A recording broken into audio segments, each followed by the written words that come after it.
What is the role of a DP, of a cinematographer on set? Well, basically, I'm a visual storyteller, and creating director's vision into reality, that's my job. That's the director of photography's job. And on top of that, I feel like presenting new ideas in front of the world through best way possible is sheer brilliance, and that's what I believe in. So when you say presenting things to the world, like what has been your inspiration to become a DP, to become a cinematographer? Well, I'm an artist. There are so many things actually inspired me in this my journey, and that leads me to take decision that this is the perfect way for me being a DP, and I feel comfortable in that way. Inspiration, paintings, colors, natural light, along with that, seeing another great international films that just lead me towards this direction. And I just, since beginning actually, I just started watching that, and it just made me realize that my real interest actually lies in this field, world of colors and magic of light. And I started exploring that, watching films, reading books, and just observing, and just how to visualize things actually in your mind before it starts getting presented to the world. So that was that. And talking more about the inspirations, I was a wildlife photographer earlier in my career earlier. And while doing that, actually observing nature, observing animals, actually that just gave me a lot of potential to be a good patient in this industry. And that's what it needs to be a successful filmmaker over here, is that having a patience and not just give away. So that's kind of thing. And along with that, various paintings, for example, Michelangelo's, Caravaggio's paintings, Vincent van Gogh's paintings, and its dramaticness into that, and sort of that theatrical lightings and everything. uh, that just blew me away in early in my childhood, that how this painting actually visualized these things during that Renaissance era, and create such amazing portraits and paintings. And after realizing that, after seeing all these things, I realized that my work is not just about framing and colors, but it would complete with light. And that's the most important thing actually in any artist's life, is that, especially in my work, is that light is very important, and how you see things, how you perceive things, how you perceive the story, light gives you all the information through that. So can you elaborate on that? When you say light gives you information, are you going beyond it's night, it's morning, it's daytime, and you talking more about emotions, like Yeah. depending on the light. Can you expand on that for someone who maybe wants to be a cinematographer, or maybe someone who is and like hasn't thought about this? Like what are some of the things that different lighting does in terms of colors, in terms of brightness, like for the person, for the viewer? Absolutely. It's totally depend on the story and how you see the story actually taking place actually in that world. For example, if that night actually it's helping that character to grow or enhance the story and give more characteristics about that actor and his acting abilities, we have to set up a proper lighting. We have to create that lighting environment for that character, so that it would stand out, or it would nicely blend also into the story, and it would be a, a beautiful part of that entire story. An audience will start realizing that this is the actual story what we are watching, this is the actual part actually it's happening to us, it start relating that. So that sort of a blend we need to create that through lighting, through colors, and how that affecting the actor also in that pure environment. So we have to make all those changes as per the story, as per the character development, for sure.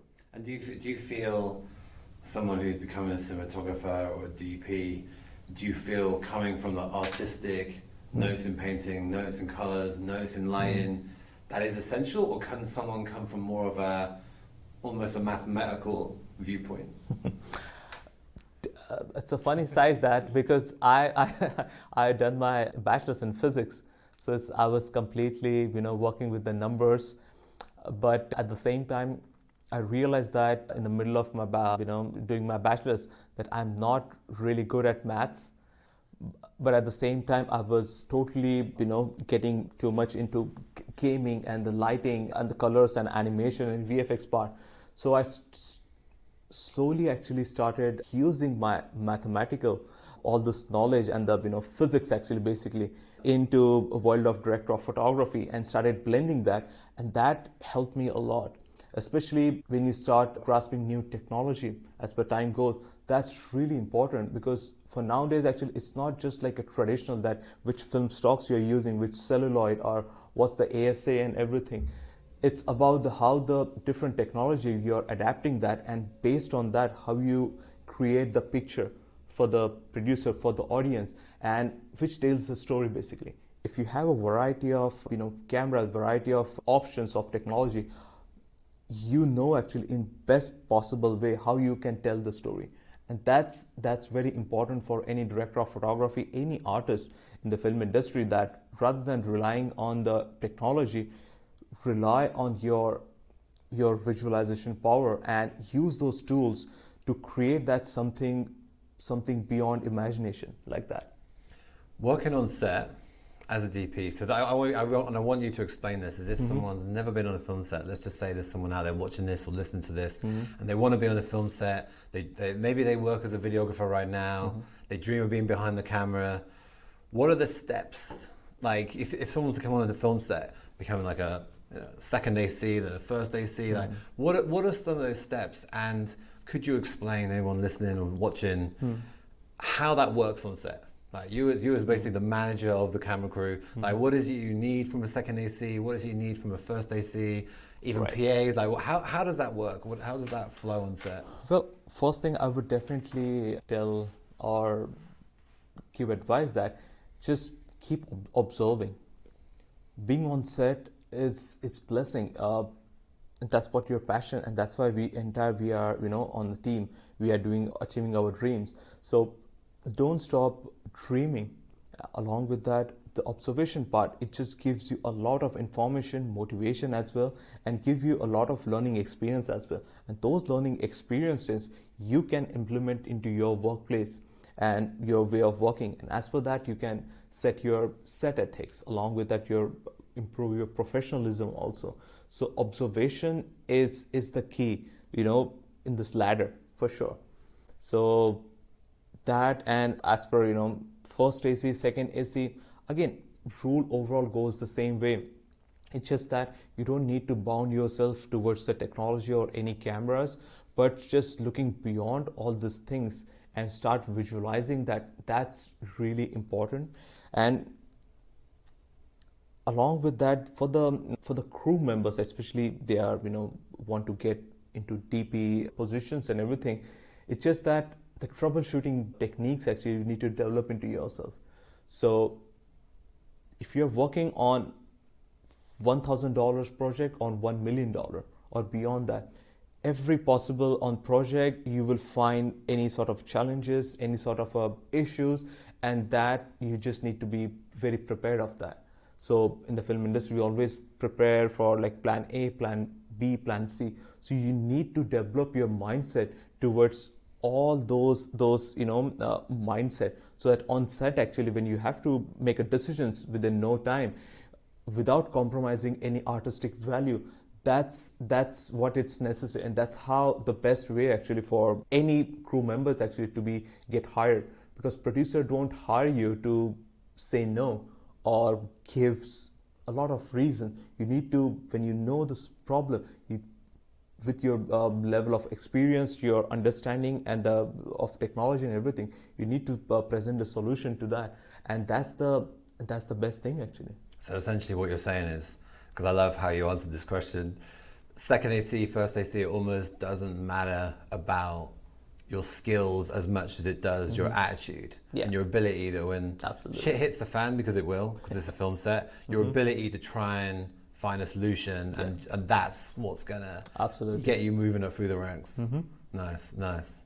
And for you, you're not native to this country. What has been your journey with that? I'd love to know, like, you know, where did you start, and what has been some of the differences of working in different film sets in different countries? Well, I born and raised in India, Mumbai, and I grew up in Indian very artistic household, and it gave me a nice actual sense of being grounded. No matter in whichever industry you are, whatever work you are, always be grounded, be silent about your work. And at the same time, doing that, it just gave me a perspective that, look into what's beyond that thin layer of that well. It's called reality. So that's what you start thinking about, your perspective actually. If you nurture that since beginning, that was really good for me, and I feel really blessed in that way. So having a good cultural background from there, while growing up in India, I was my household, my families and everything into all technical backgrounds and everything. I was the only one actually, jumped into an artistic film background. And your family supported that? They were Absolutely, cool with that? absolutely. Nice. Yeah.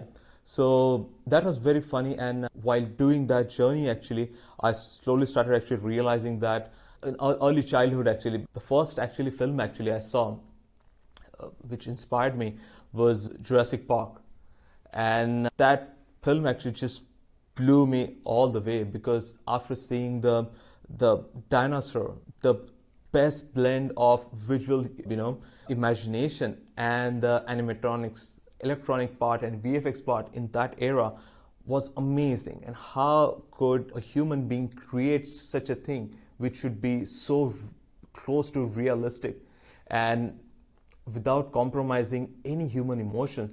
That was a huge factor actually that impacted me and forced me to think about how this thing's happening. And after that, actually, I started reading about that, researching that, seeing more interviews as well. And then I saw Matrix and, of course, the Titanic. So all these couple of films, actually, they just been really, I would say, important factor for me to look into the film industry part and everything. And slowly, I developing my journey towards camera, towards color. Started working as a 3D camera tracking technical director at Lithuanian studios. That was my dream to work into this company, the animation studio, which already got like 4 technical academy awards and 2 awards for the VFX. So getting into that journey and creating and developing my VFX knowledge for that was really important, and it helped me till this point actually. And now when I work with a different VFX film and being a DP on that, it just helped me a lot. So while doing that, actually in Mumbai, working for almost 3 years in this studio, I knew that how the Hollywood thing works, how the process works, the bidding process, VFX on set and everything. I quit the job, and I was just thinking about, if I'm good at something, why I'm not doing it for myself. So I quit that job, came to LA, done my master's over here in cinematography, and since then actually just working as a DP, VFX producer, colorist, and supervisor. And how do you feel working in the Indian film industry and the American film industry? Like, I know you've gone back. Like, what's the difference? What are some of the big differences from a working point of view and even overall? Well, always the geography and cultural background actually impact your way of working, but not just working in India or Hollywood, US, but I worked in Korea also, and working in other part of the Asia and Europe also. I just realized that we all have one language, which is cinema, and we just need to realize that, and as per that, go ahead, read people, observe them, and just go ahead. So that really, taught me a lot of things. And through that, after working here in US, working with almost 8 different languages in the world, like English, Hindi, then after that Marathi, Spanish, Portuguese, Korean, Lithuanian, and Mixtec in Mexico, is that human emotions, we need to observe them, we need to see that, how that works in the story, and as per that, actually, you just need to go ahead in the story of this narration. And that's how you just develop your observational skill, you develop your skills about the overall cultural impact on that country, that region. Along with that, how when some emotions actually narrated in a different form in the Europe, in Asian countries, or in Hollywood. So all you need to do is some sort of like a research on their history part, and knowing history is really, really important for you. No matter if you're in DP, or if you're director, writer, or any crew members actually in the film industry. And have you seen, not to say like it's bad, but have you seen projects or the filmmaking process fall foul where the producer, the director, the DP hasn't done their research? And like what can go wrong if someone isn't connected to the country, doesn't understand the culture? Well, that's why the teamwork is really important. When you see that actually one of the person actually is not there yet, we need to help each other in that way. We need to share our knowledge, and through that actually we need to balance that entire project, because when you get on the project, it's your project as well. So it's collective efforts, and that's how we need to do that.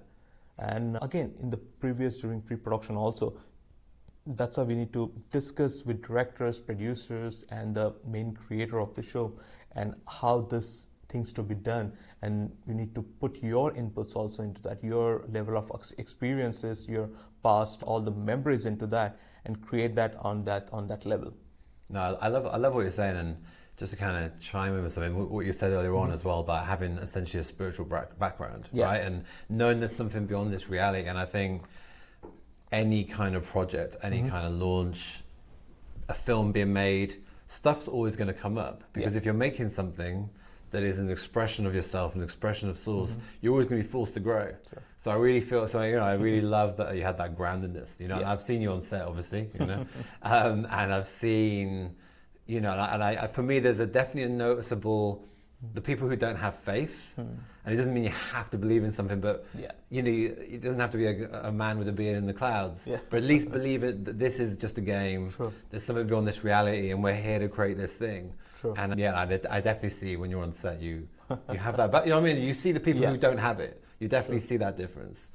With that, when you hear of a new project or someone reaches out to you, what is it? What pulls you to make a decision, or what causes you to go, I'm gonna give myself and really commit to this project? Like, what are some of the feelings or telltale signs, or are there things that you've learned? Actually, I need to see this. Like, I'd love to know about that. Well, there are various things actually involved in the very early in that process. For me, it's good writing, good screenplay. That's very important. And I like really a great quote from Alfred Hitchcock, that to have a great story, great film, you just need to have three important things, which are script, and script. You need to have good script.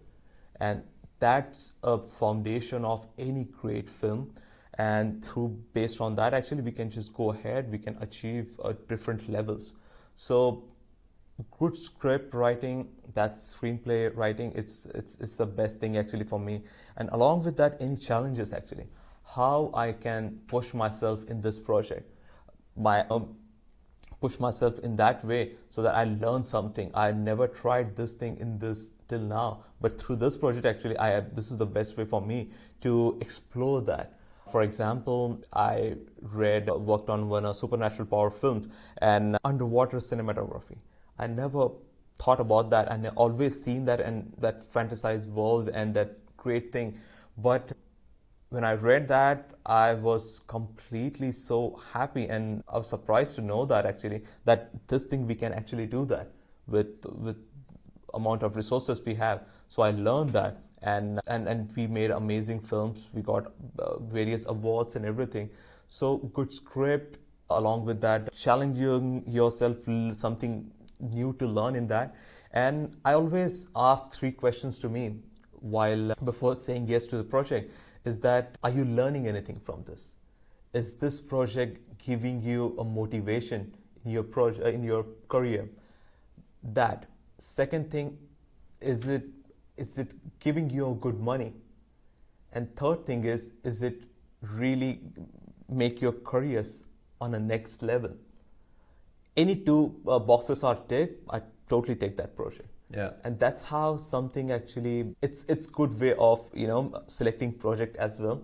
So yeah, that's working for me at I least. think for sure it's good to have some rules that you follow, as well as feeling the inspiration, feeling the pull, feeling the growth, because otherwise I think you can fall into, oh, I feel the growth, I really like this person, I really like this project. But if you don't have some rules, then you can find yourself in a situation and like, oh, actually, so I think it's really important, anyone who's in the film industry or getting into the film industry, look at your patterns, look at things that have happened in your life. Maybe if you've worked in the film industry for a while and you're like, this thing always happens to me.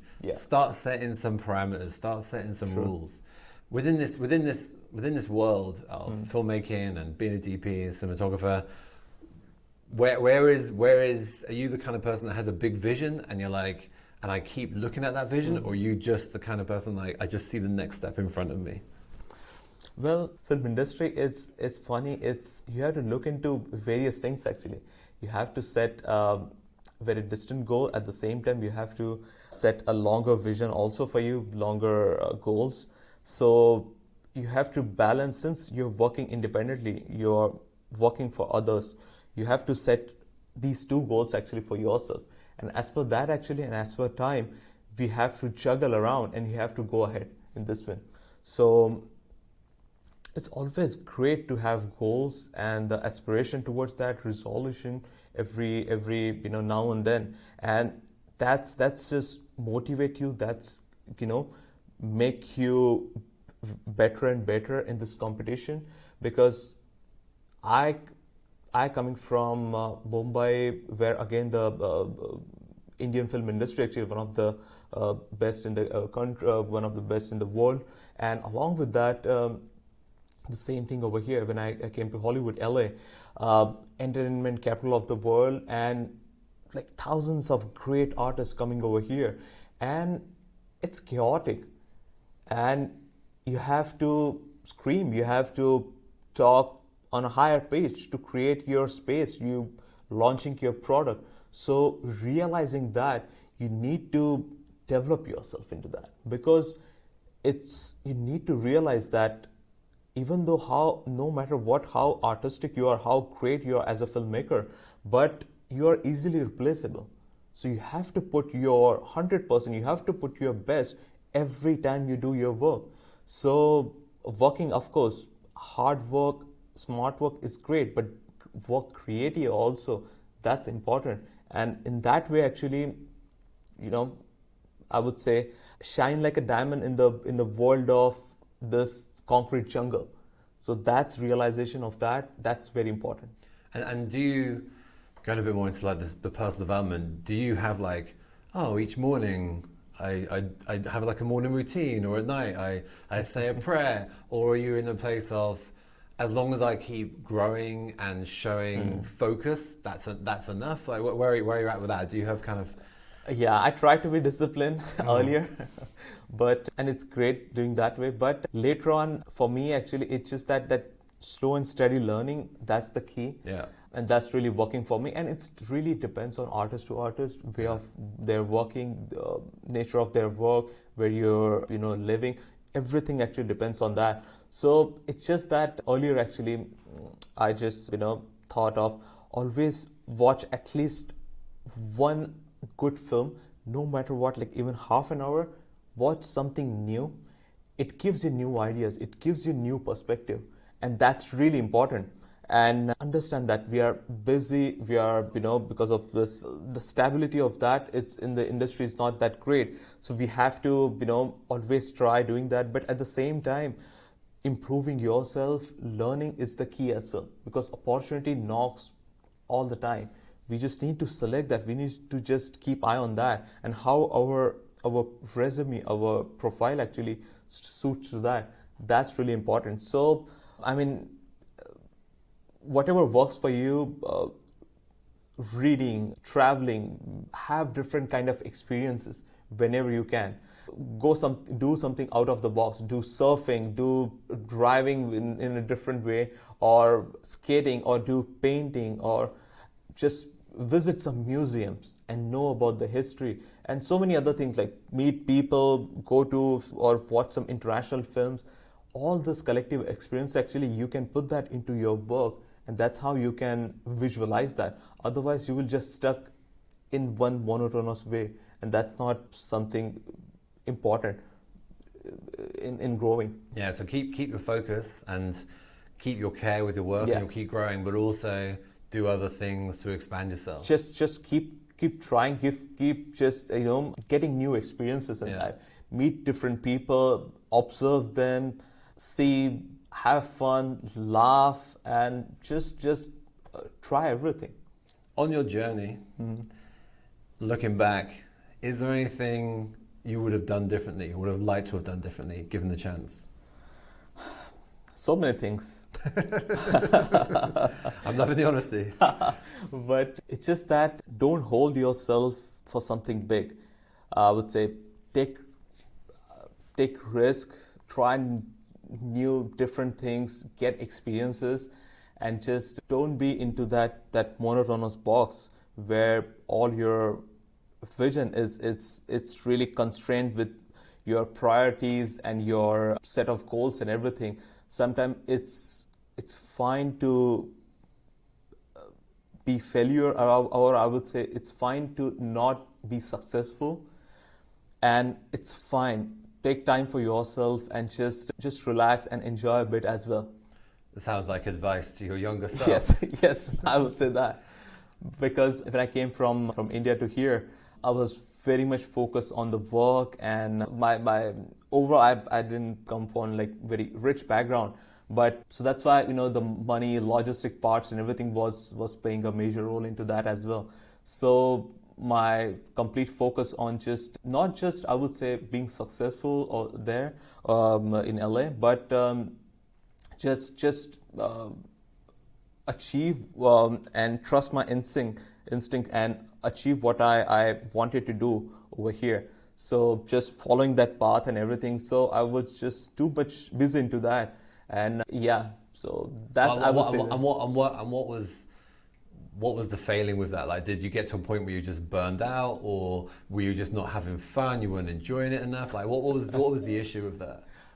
It's just that I would say just too much into work. It's like a workaholic sort of thing. Mm-hmm. Sometimes just relax, just take your time out from your work, and just go relax with your friends, have fun, travel, see the world as well, and that sort of thing. Because when I came here actually in 2014, of course, after seeing the competition over here and the overall, for any non-immigrant person, actually when they come over here, they have to face that competition. At the same time, of course, you have to complete your graduation, your study, then after that you start finding work, and during that time actually you have to get awards also in order to sustain your workplace over here, finding a right visa for that, work authorization and everything.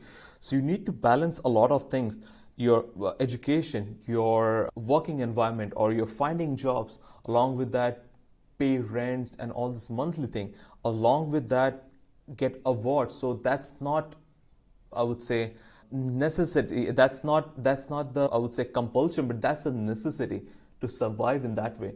So you get a lot of pressurized things also in that entire journey. So that sort of thing, actually sometimes you feel so frustrated and all that. So you just need to find that motivation through yourself. Go to gym, listen good podcast. I wish your podcast was there earlier. Actually, I could have followed that, and so many other people also. But these kind of things, actually, listen good music, know people, their thoughts about some worldviews or some historical facts and everything. That really helps you into your journey to hold that or react differently. And that's how, if you see the great leaders in the world, or even great filmmakers also, they they made these choices because of unusual way of working, and that's how you need to learn how this unusual way of working in the artistic industry work for you. And finding your own way, finding your own groove. You've got a son. Yeah. Would you want him to be in the film industry? Interesting thing. I haven't thought about that, but it's totally up to him, up to his choices, his way of working, along with that the way actually he likes the things. And the same thing actually my parents also expected from me. If you like something, go for it, but give your 100%. Don't cheat yourself, because cheating world is easy, but at the end of the day, you have to suffer for that. So just give 100% into that, and I would just expect the same thing from my son also, to do that. Whatever you do, no matter what, it's glamorous or it's just a regular thing, just give your 100%. You will find success, and again, being successful and achieve things, name and everything is not important, but just being happy. No matter what, if you being honest, dedicated to your work, everything will come in place. So no pressure on him. No pressure. He loves you as long as you give 100%. Yeah, everything.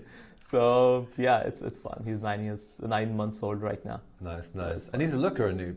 Yeah. Like, he's going to be a good-looking boy. Like, he's going to be fighting the women off. Well, let's see. Maybe he'll become an actor, who knows? You never know. He's a Hollywood born. Yeah, nice. San Francisco Bay, is that your most recent feature film? Yeah, I recently just shot that. What attracted you to San Francisco Bay? What was it about that project? When I first read that project, actually written and directed by Sephra Stewart, it was just so fresh actually off the board, we call it. The story was so good and sometimes relatable. At the same time, it's funny, and it just gives you so amazing, great vibes. And I'm sure actually audience would love that as well. So after taking the decision that I'm working on that, it's been a great journey. Everything I love actually personally, San Francisco and the entire Bay Area. I always used to go over there for photography. So when I was reading the script, I was imagining that all the scenes actually at different areas over there, starts from romantic, drama, even so many other emotions into that, and that was completely suitable into that. And my visualization entire process was going as per the writer's and director's vision. And then after reading that, when we spoke, actually it was matching, and that was a great connect. And that's how actually you start getting the instinct that this is the right project for you. It jumped on that, and because of several reasons actually, we use their scenes actually we shot at Virginia, and with carefully looking into production design, camera angles, choice of colors, and even the sunlight actually, it's beautiful in San Francisco.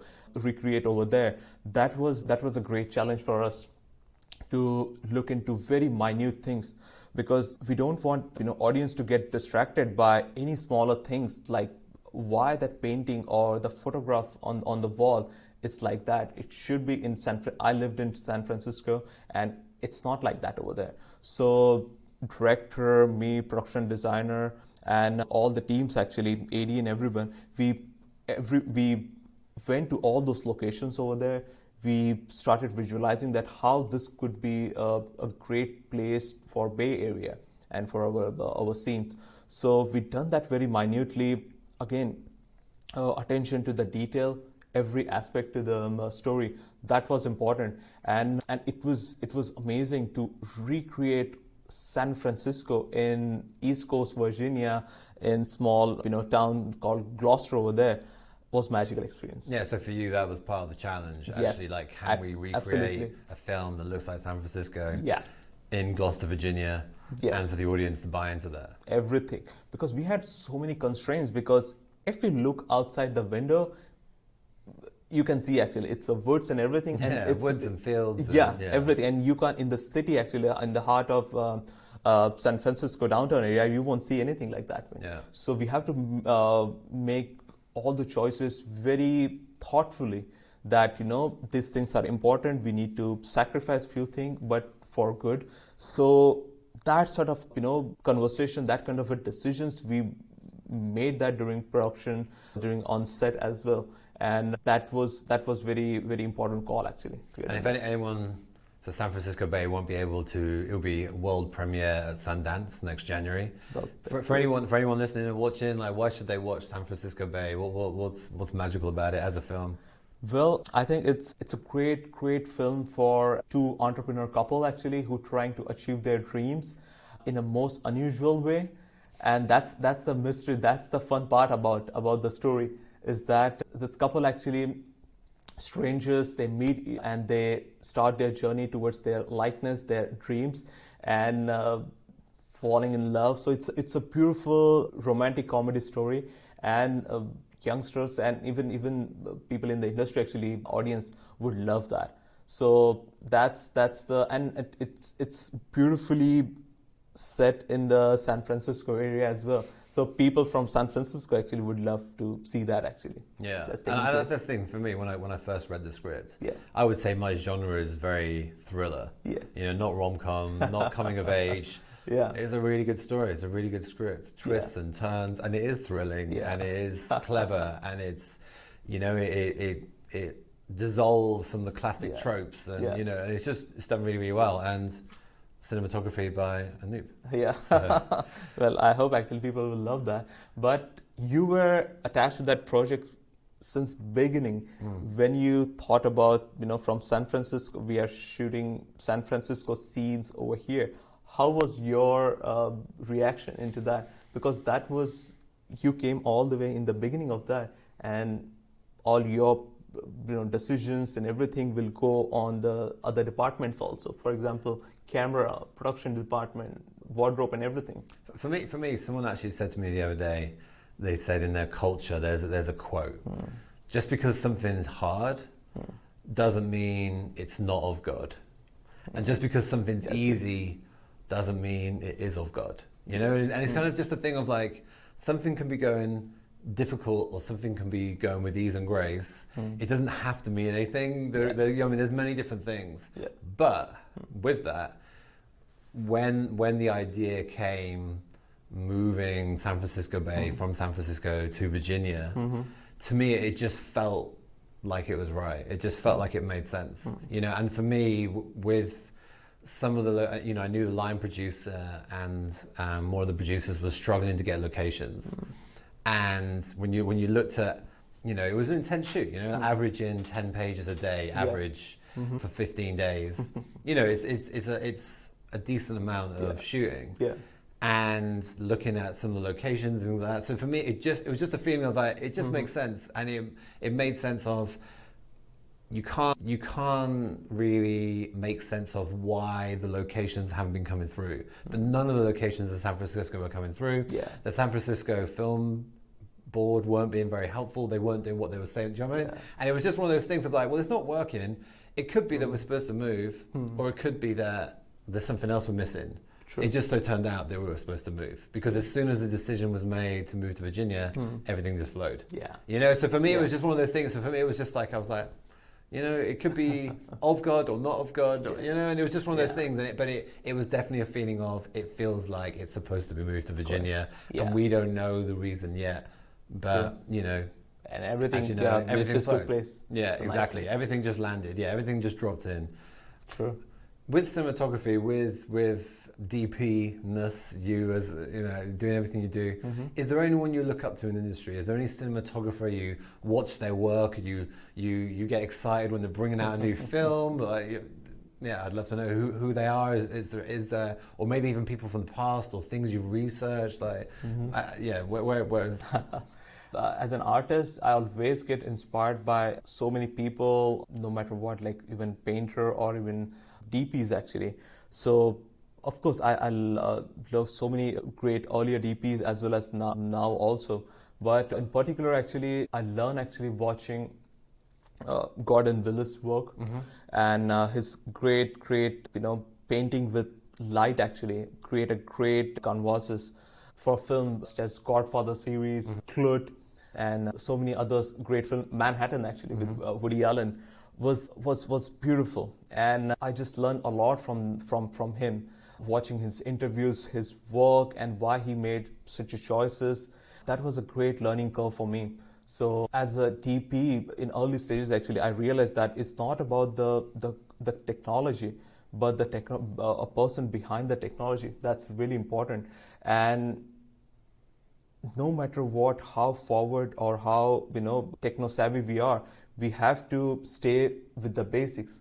Is that color, camera angles, and the light, and the human emotions. This entire things actually go around the human emotion, and how we can wrap around all these things towards that and tell the story. That's really important, and that's what Gordon Willis actually taught me doing that, and I was very silently learning all those things. And he has really great way of working, is that making choices of believe in simple or simplicity through that way. And along with that, I would say that in recent times, actually, of course, I love, after Gordon Willis, Roger Deakins. I great, I respect his work a lot. So his amazing work with Coen Brothers and A Beautiful Mind, and Shawshank Redemptions and everything. So that just film, they're just not film for me. They just feel like a cinematography institution. You learn a lot from them, and every camera movement, everything you see on screen actually is there for a reason. And what's DP's mindset behind putting a slow dolly movement or having a great 10 feet or 20 feet, 50 feet actually dolly over there, rather than just having a static shot during that time. So that was a great learning thing for me. So I admire their work a lot. So yeah, those filmmakers, those DP actually influenced me in my journey. Nice. Thanks for sharing. And as a cinematographer, where is the journey for you? Do you one day want to become a producer or a director or executive producer, or do you see yourself as being the next Roger Deakins? Like, how do you see your journey? Well, I'm just learning everything. So even after spending almost a decade in the Hollywood industry, I still feel that a lot to learn from these people. Along with that, from this new ideas and all this new technology coming up actually. But I'm just very curious where this journey actually leads me to. So yeah, I'm really excited for that. Along with that, I do VFX producing as well, VFX supervising as well on set. So along with the DP work, actually, I concentrate on that, using a new technology like Unreal Engine, virtual production actually. And so that's a great thing. So let's see. I don't know how the overall thing goes, because we sometimes not really rely on or project actually something that it will happen, and we see actually this things get changes. So I'm really curious for this journey. Funny enough, I was watching, you were talking about Woody Allen, I was watching Woody Allen's film Sleeper last night. Oh, that's amazing. Yeah, it's been a while since I've watched it. And yeah, got me thinking, so like, let's just say 200 years time, 200 years from now, you're not here anymore. What would you love to be remembered for? A great visual storyteller. That's it. Because that's, at the end of the day, that's more important than having tons of awards or having a recognitions and everything. But a great visual storyteller, and people, I hope, would recognize and love my work on screen, and just remember that. And I think that's the best appreciation for me, I would say. Nice. And last couple of questions. For anyone who wants to be a cinematographer or in the film industry, any advice other than have a good attitude and observe? Anything else you really feel is important? Just don't afraid of doing experiments, going out of the box, try new things, take new experiences, try new technology as well, because it's not like a traditional way that you have to just work with one camera and everything. In the post we can see that industry is getting more competitive, and a lot of things actually, market is changing a lot every year. So you need to see that how you could be more productive and resourceful in the telling the story. So learn new technology, don't be afraid of try something new. So that, along with that, again, if you get chance, just go on different set, meet new people, get their experiences, know them. Along with that, just keep shooting.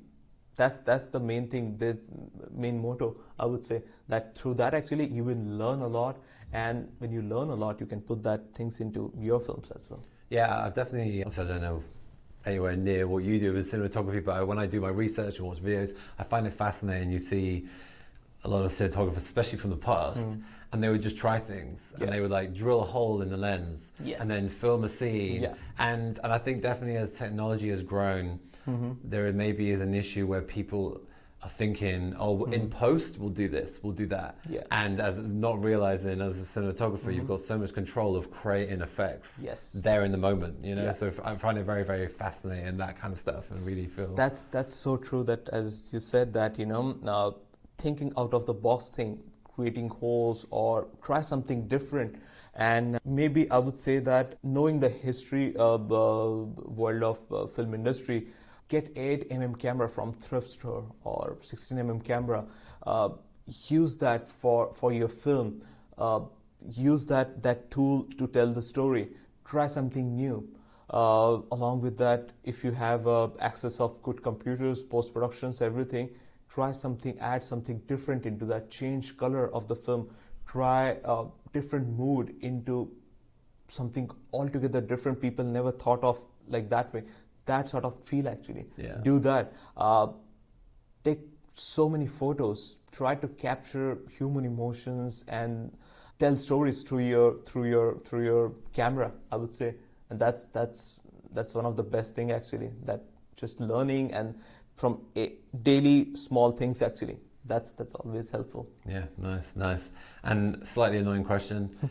3 films that you love. It doesn't have to be your best 3 films, but just 3 films that spring to mind right now. 3 films that you love and why. What is it about them? What's so magical about them? Yeah, I mean, choosing a great 3 favorite film would be very hard, and giving justice to that. But I would say Titanic. So many things actually, but Titanic, Jurassic Park, and Matrix. But at the same time, I would really love to add Mood for Love as well.